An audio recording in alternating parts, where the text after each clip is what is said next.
Hello friend, સત્યવિદાસ, જય શ્રી કૃષ્ણ, જય સ્વામિનારાયણ. આજે આપણે બનાવ્યું છે મેંગો આઈસ્ક્રીમ. એકદમ મસ્ત ફ્લફી, બજારમાં મળે એવું જ. કેવું બન્યું છે પલ આઈસ્ક્રીમ?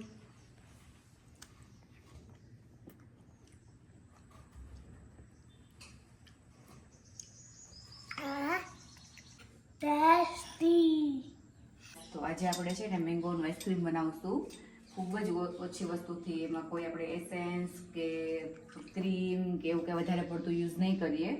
તો ચાલો બનાવીએ. પહેલાં આપણે અહીંયા લીધો છે મિલ્ક પાવડર. આ મેં 2 થી 3 વાટકા જેટલું દૂધ લીધું છે, તો એની કમ્પેરિઝનમાં મેં 1 વાટકો મિલ્ક પાવડર લીધો છે. એ આપણે આમાં નાખશું.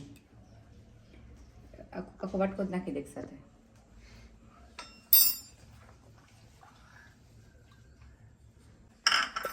પછી એને આપણે સારી રીતે મિક્સ કરી લઈશું. સારી રીતે મિક્સ કરી લેવાનું છે, ગઠ્ઠા ના રહે ને એ રીતે.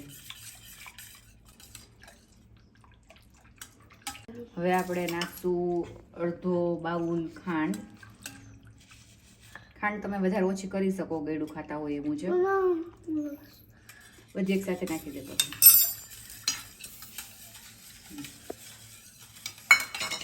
હવે આપણે નાખશું 1 ચમચી કોર્નફ્લોર.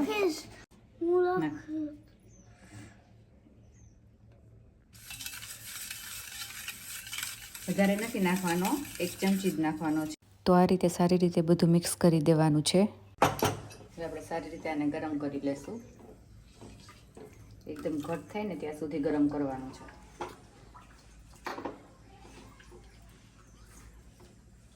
તો આ રીતે સરસ ઘટ થવા લાગ્યું છે. દૂધ ઉકળે ત્યાં સુધીમાં આપણે અહીં કેરીનો પલ્પ બનાવી રાખ્યો છે. મેં અહીંયા હાફૂસ કેરી લીધી છે, તમે કોઈ પણ કેરી લઈ શકો. થોડું દૂધ ઉકળીને રેડી થઈ ગયું છે. એકદમ ઘટ થઈ ગયું છે. તો હવે આપણે આને થોડી વાર માટે ઠરવા દેશું. આપણું દૂધ છે અહીંયા ઠંડુ થઈ ગયું છે. તો હવે એમાં આપણે બીટર કરી લેશું. મારે આગળ બીટર ના હોય ને તો તમે મિક્સરમાં બી આ મિક્સ કરી શકો. હવે આપણે એમાં કેરીનો પલ્પ એડ કરી દઈશું અને પછી સારી રીતે મિક્સરને ફરીથી બીટ કરી લઈશું.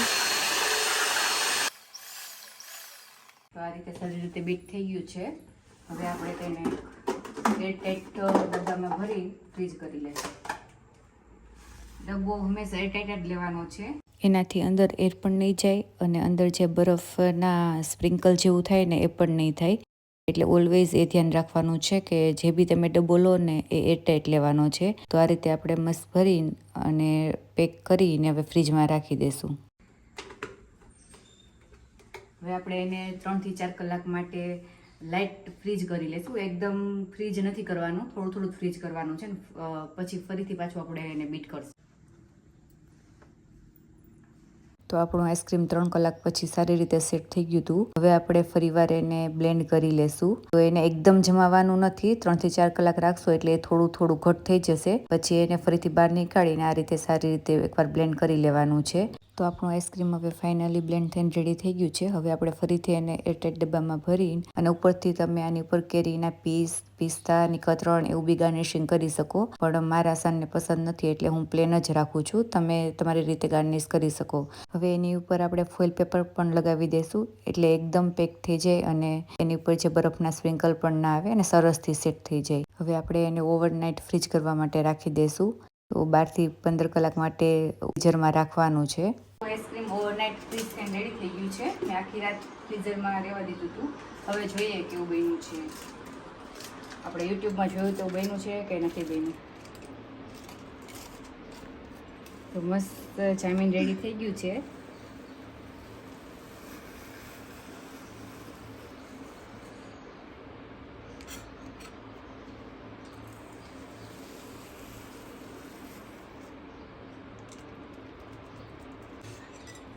તો મસ્ત બનીને રેડી થઈ ગયું છે આપણું આઈસ્ક્રીમ.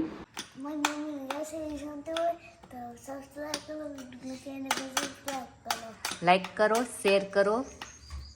બોલ. Thank you so much for watching hour video. બોલ.